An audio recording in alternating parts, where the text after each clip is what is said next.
বাসনা বা মনোকামনা যেগুলো হয়তো 2025 কিংবা তার আগে পূর্ণ হয়নি, ভালোবাসার আঙ্গিকে রেঙে উঠুক আর বই দিয়ে ভরে উঠুক আমাদের এই প্রাঙ্গণের এই মুহূর্ত।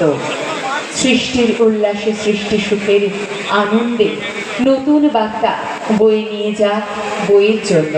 এরপর আমরা শ্বেত পায়রা উড়িয়ে আমরা সেই শান্তির প্রতীক, অর্থাৎ শান্তির প্রতীক শ্বেত পায়রা,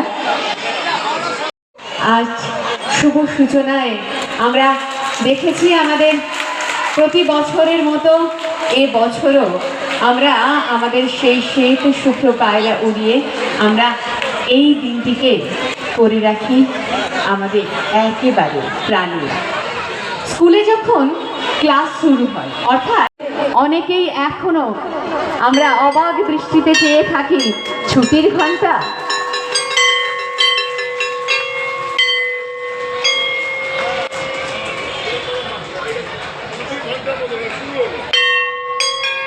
শুরু হলো, এটা শুরুর ঘন্টা।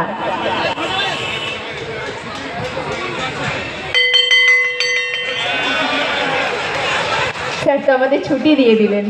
হ্যাঁ, ছুটির পর তো আমরা বইমেলায় আসতে পারবো। এটা আমরা ঘোষণা করলাম। এর সাথে সাথে বইপ্রেমী মানুষরা আপনাদেরকে আবারও আহ্বান জানাচ্ছি, আপনারা বইমেলায় আসুন, অংশগ্রহণ করুন, বই পড়ুন। আর নিশ্চয়ই মেলা মানেই একটা মিলনস্থল। বইমেলাকে সামনে রেখে দেখুন আমরা সবাই এক জায়গায় মিলিত হয়েছি। একদিকে যেমন আমরা বিধায়করা আছি, জেলার অ্যাডমিনিস্ট্রেশন, পুলিশ প্রশাসন অ্যাডমিনিস্ট্রেশন যেমন আছে, আমাদের শিক্ষা জগতের মানুষরা যেমন আছেন, জেলা পরিষদও আছেন, পঞ্চায়েত সমিতিও আছেন, গ্রাম পঞ্চায়েতও আছেন, পুরসভার চেয়ারম্যান, ভাইস চেয়ারম্যান, কাউন্সিলর যেমন আছেন, তেমন বইপ্রেমী মানুষরাও আছে। মেলা মানেই একটা মিলন। আর বইমেলায় বাড়তি যেমন সোনাঝুরি হাট, তেমন খাদ্য মেলা, তেমন ফুল মেলা। এটা 7 তারিখ অবধি চলবে। 8 তারিখে গ্যাপ, আবার 8 তারিখের পর আমরা নতুন করে আবার আপনাদের কাছে অ্যাডভান্স ঘোষণা করে রাখছি।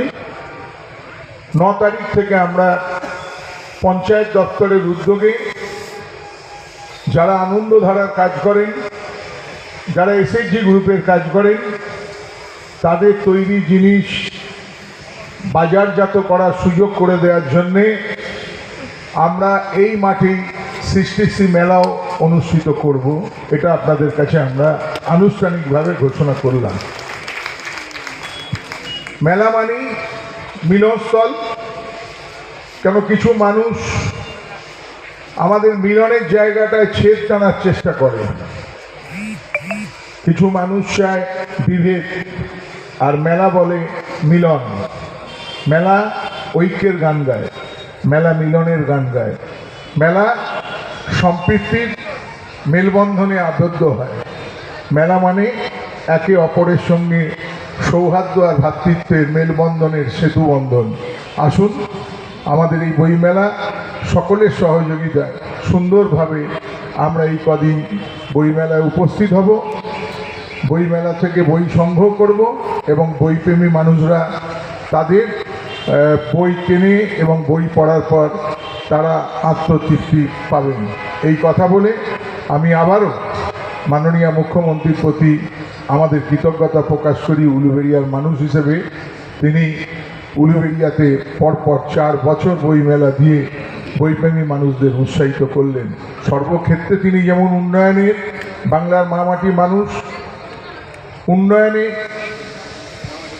সর্বদাই যেমন মাননীয় মুখ্যমন্ত্রী থেকেছেন, এই উলুবেড়িয়াতে নানান কিছু কাজের মাধ্যমে, নানান কিছু উন্নয়নের মাধ্যমে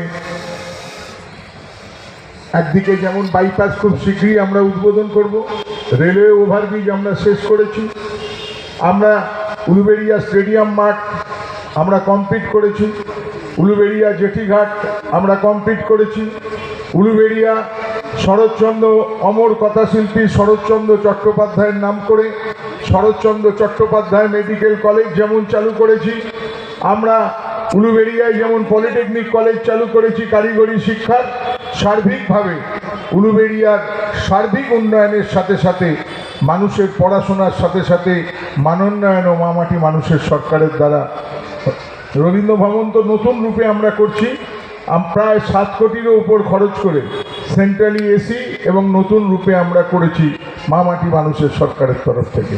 যাই হোক,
করা যায় তাহলে কিন্তু একটা বড় প্রাপ্তি, কারণ বই পড়লে একটা ভাষা জানতে পারি আমরা, বইয়ের মধ্যে ভাষা, আমরা একটা চিঠি লিখতে গেলে ভাষা দরকার।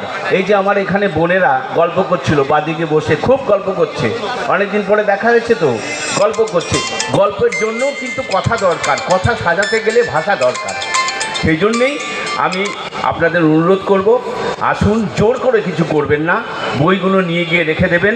ওই হাদা ভোদার গল্প, টুনটুনির গল্প, এই সব গল্পের বই, বাচ্চাদের গল্পের বই নিয়ে গিয়ে বাড়িতে রেখে দেবেন এবং একটু নাড়াচাড়া করবেন, করে শোনাবেন, তাইলেই দেখবেন সে কিন্তু আকৃষ্ট হবে।